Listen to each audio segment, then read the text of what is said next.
Hello viewers, welcome to a very special edition of this vlog on my channel. As you can see, I am not alone. For those of you that don't know me, hopefully a lot of you do, I am Matthew Munson. I'm a writer, blogger, vlogger, etc, etc. And with me today I have a companion. I'm going to let her introduce herself.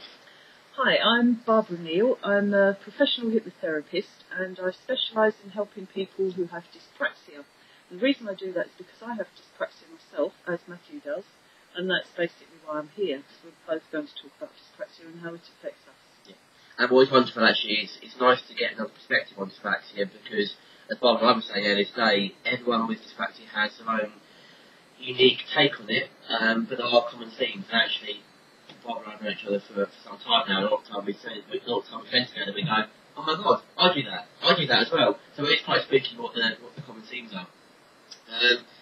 Obviously Barbara's had a lot of experience dealing with dyspraxic people, as she said, because I'm a hypnotherapist, so she's met a lot more dyspraxic people kind of face to face than I have. But we were kind of talking earlier about kind of the two main areas we wanted to talk about today, or to pick a couple.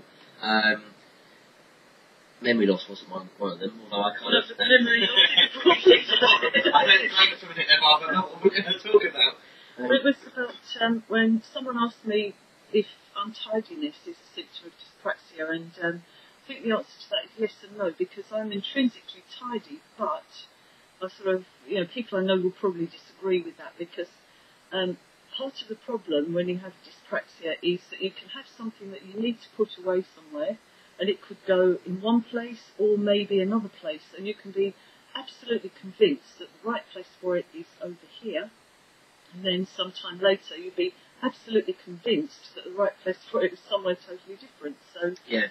So that's the difficulty really, because you see things, you can see the same thing in different ways at different times, and that makes it very difficult. And if you're searching for it, say I found, if you're searching for it in a particular context, and you look, say, over there for it, and it's actually over there, thinking, well, why can't I find it over here? And it takes your brain a little while to kind of catch up with, actually it's got two meanings. Yeah. And it kind of doesn't feel right sometimes Yeah. to kind of be searching in a certain place for it. It's a very weird kind of sensation. And also OCD-ish as well in a way, isn't it? Trying to keep things in a certain order. So sometimes it's almost better not to put it in a certain place, not to put it in an order, because if you did, you wouldn't be able to find it. Exactly. So what can happen sometimes is, you end up with a pile of things because of this problem of not knowing exactly where they go. If there's something that has a very obvious place where it lives, then that's okay. I can deal with that. But if it's something that's in any way ambiguous, that's when the problems start. And so it's easier sometimes to just have a big pile of things and know it's in there somewhere, although that's definitely not ideal. And what I would like personally is a home PA, somebody who can deal with all that kind of thing for me, so I don't have to go through this ridiculous charade of trying to work out where something might be. Yeah, having someone to almost organise it for you. I think that's, I was saying earlier, it's one of those things that I'd welcome.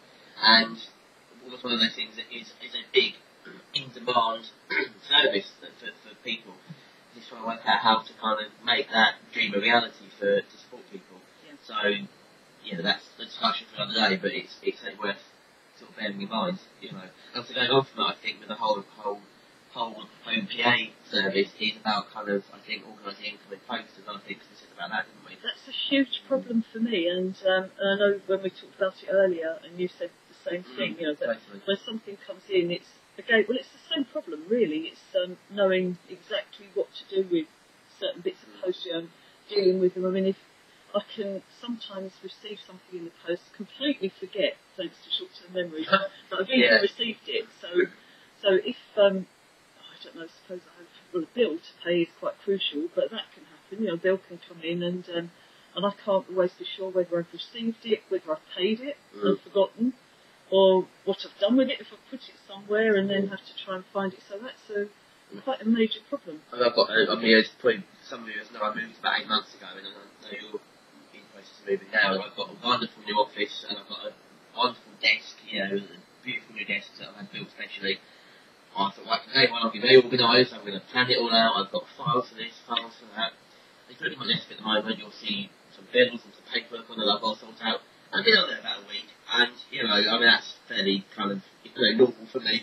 thinking, I'll get around to that another day. I'll get out, forget, and I'll go to something else, and that kind of short-term memory thing is a very ongoing big issue, I think, isn't it? And it comes out in practical ways like dealing with in-kind posts, because you can just forget. You can forget you've had it, or forget what you've done as a result. So having someone there to support you, I'm thinking that is really important.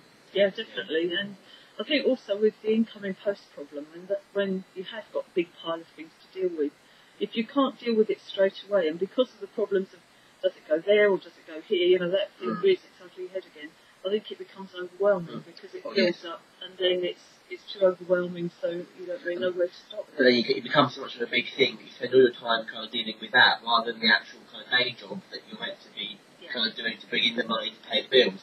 So it becomes kind of all consuming after a while, and it takes on a life of its own, doesn't it? It's like the paper monster in the corner of the room. That's how I describe it.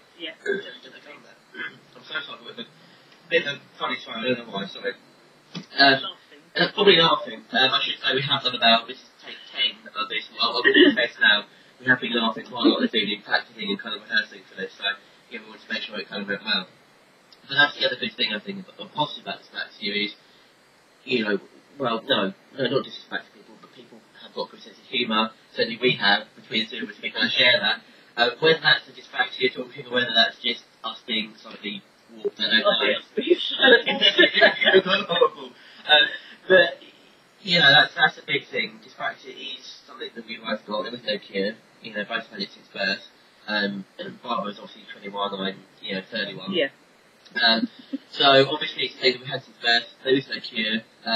But it's about kind of learning how to deal with it and how to manage its effects, I think, isn't it? Yeah, and also I think to raise awareness so that other people who are neurotypical can have some little bit of insight into how it feels to have dyspraxia and sort of meet us halfway. How was it you phrased it earlier on? It's they put me on the spot now, I can't remember. I'm very sorry. I've got blank. But I know what I'm saying. It's basically about square peg in the round hole syndrome. It's obviously the world is set up for neurotypical people because clearly you guys out there are the majority. We accept that.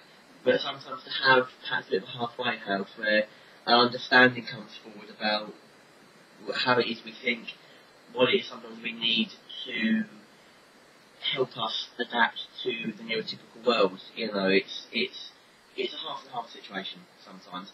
We know we've got the work to do, we've got to put our effort in as well, but having a bit of support from the neurotypical world, understanding and empathy from the neurotypical world sometimes can be a nice thing. And it is nice to have a couple of people who are talking because then you can see it's not just me yabbering on a video camera. There are more. There are many more. If you're dyspraxic watching this, there are a couple of good Facebook groups, Dysfunctioning and Dyspraxia Creative, which actually Bobby and I set up a few months ago. So do look for us on there. We are launching in the ether. If you want to come and have a chat and kind of put some thoughts across. So particularly Dyspraxia Creative is for that's one of the advantages of being dyspraxic because we tend to be quite creative. Yes, Barbara is a very good photographer, for example, which is coming to a festival. And Matthew's a published author, as sure you must know. I think I've mentioned a few times on these blogs, more than once. Great 7 days and Barbara's also got some photography on her Facebook site as well.